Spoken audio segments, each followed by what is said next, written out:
Now, your brain is organized to reflect everything you know in your life. Your brain is a reflection of your external environment. It's an artifact of all the things you've learned and experienced to date. Feelings and emotions are the end product of past experiences. And if you're feeling the same way every single day, it means two things. Number one, nothing new is happening in your life. And if those emotions are driving certain thoughts, and those thoughts then are creating the same emotions, then your thinking equal to your emotional state means you're thinking in the past. And if you believe that your thoughts have something to do with your destiny, as long as you're thinking equal to your familiar emotions, you keep reaffirming the same past experiences in your life over and over again. Our research shows without a doubt in the last 3 years that when students of our work combine a clear intention, now intention is a vision, a potential that already exists in the quantum field that you get to select.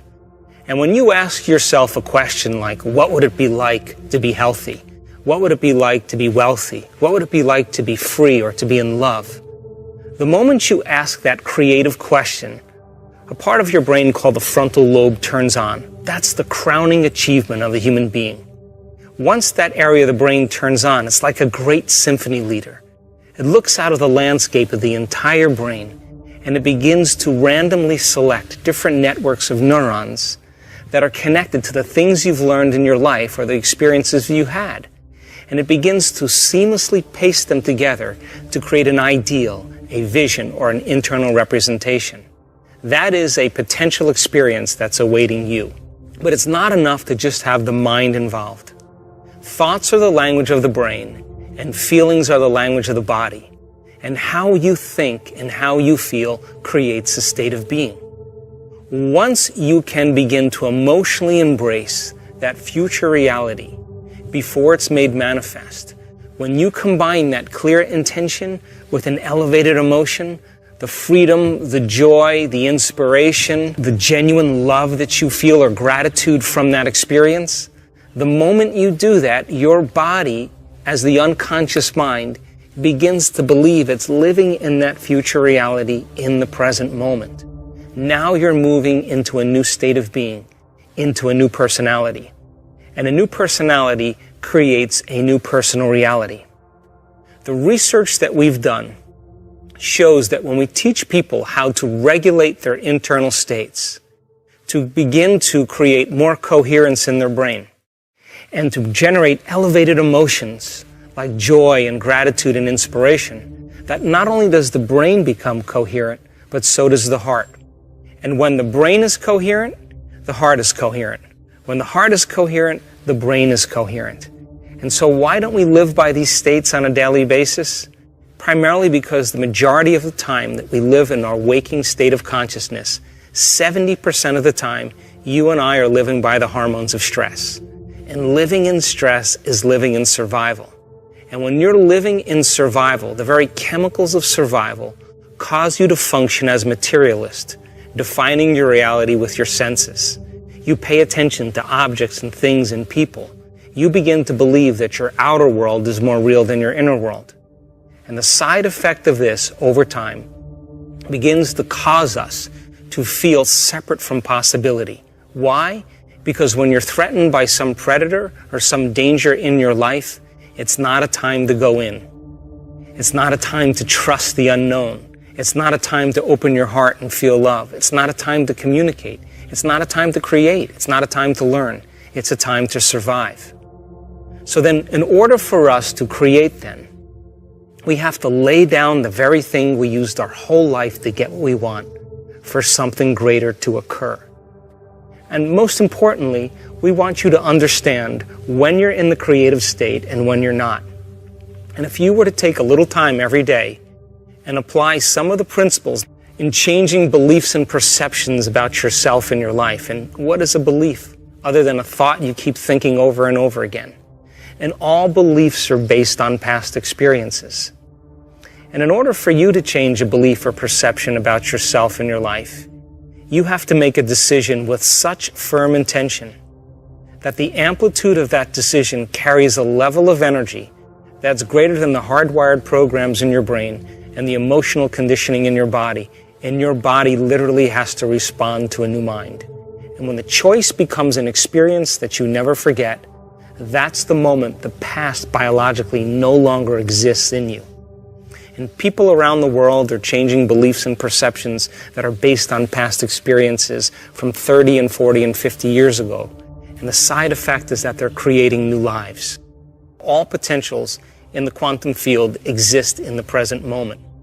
So that when you sit down to create something in your future, it's important for you to understand that only when you're in the present moment do you have access to possibility. Once you understand what it's like to be in the present moment, change your energy. And when you change your energy to match a potential that already exists in the quantum field electromagnetically, when your energy matches that experience energetically, that's when reality is drawn to you. That's when the new experience begins to find you. So whether you want to change your health, or create something new in your life, or experience a mystical moment, lucid dream, whatever your passion or desire is, specifically select those potentials and create the life that you want, so that you don't have to go and get it, that in fact it comes to you. So think about this. Most people wake up in the morning, and the first thing they do is they get in touch with the feeling that defines them.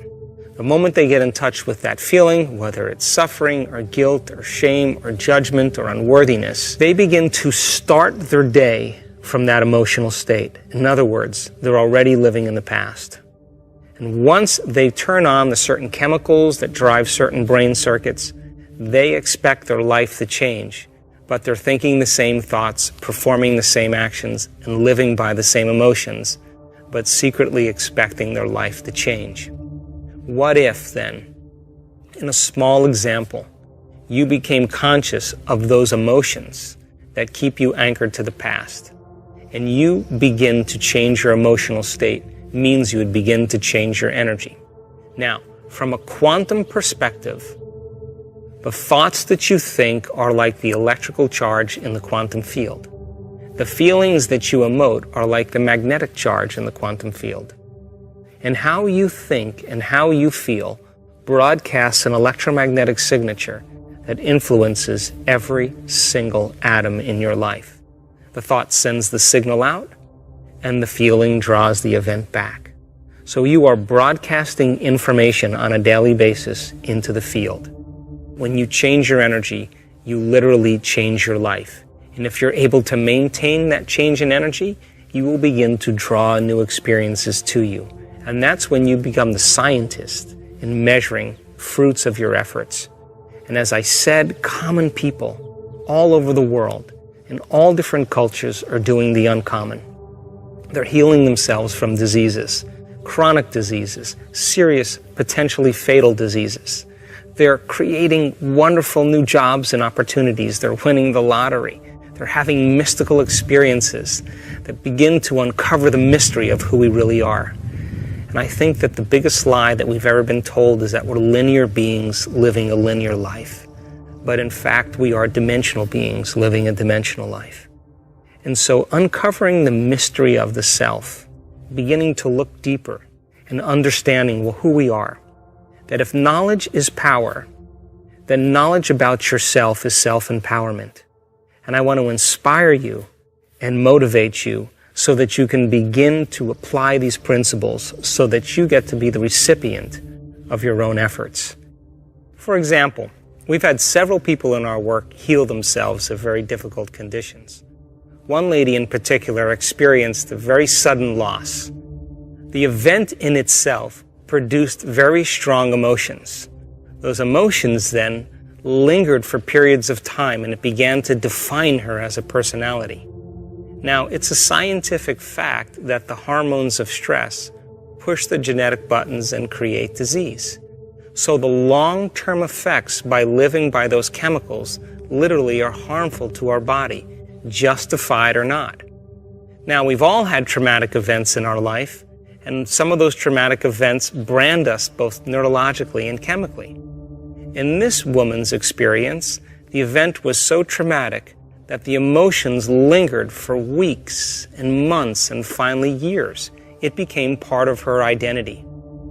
And so, as a result of the long-term effects and her personality being defined by the past instead of the future, living by those same emotions began to break her body down. In a very short amount of time, she developed paralysis from the waist down. The result of the effect of the paralysis created more stress in her life. Now she couldn't work. She couldn't take care of her children. She couldn't make any money. She couldn't take care of her house. She had to get assistance from other people, and her mother had to move in with her. And because of all of the effects of those circumstances, her stress hormones went up. In a short amount of time, she developed ulcerations on all the mucous membranes of her body. Those mucous membranes with all the ulcers caused her to no longer eat properly. She couldn't eat. And because she couldn't eat, the chemical imbalance from no longer eating enhanced her stress levels even further. Within 3 to 4 months, she developed esophageal cancer. Now, this woman was smart enough to realize that probably the effect of those chemicals were the reason why she developed her condition. In other words, she said to herself, if I created this condition because I was living by this event, in other words, emotionally I was attached to my past, is it possible then to uncreate it and create something else? So she began the work and the meditations, and every single day, whether she felt like it or not, she practiced her meditations. And for sure, she had certain days where she didn't feel like doing her meditations because she didn't feel well, but she did them anyway. She also made the decision that she wasn't going to get up from her meditations until she was in love with life. Now, to the materialist, the person who's defining reality with their senses, to the materialist, there's no reason for her to be in love with life. Why? She had a traumatic event. She had no job. She had no money. She was paralyzed. She had a diagnosis of cancer. She couldn't eat. She was in internal pain. She was in external pain. But she said, I'm going to teach my body emotionally what my future could feel like before it's made manifest. And every single day, day by day, she overcame a small part of herself. And within a very short period of time, about a year, she was able to reverse those conditions. To this day, this woman has no cancer. She has no ulcerations in any of her mucous membranes. She has no paralysis or pain inside of her body or outside of her body. And she has a new life. So new personality creates a new personal reality. The disease exists in the old personality. She's literally become someone else. Now, if you talk to this woman about that experience, she'll tell you that experience was her greatest teacher. Most of us, though, when we can't overcome an experience, when someone says to us, why are we this way? We typically say, we are this way because of some event that's happened to us in the past, which means I haven't been able to change since that event. That event altered me emotionally.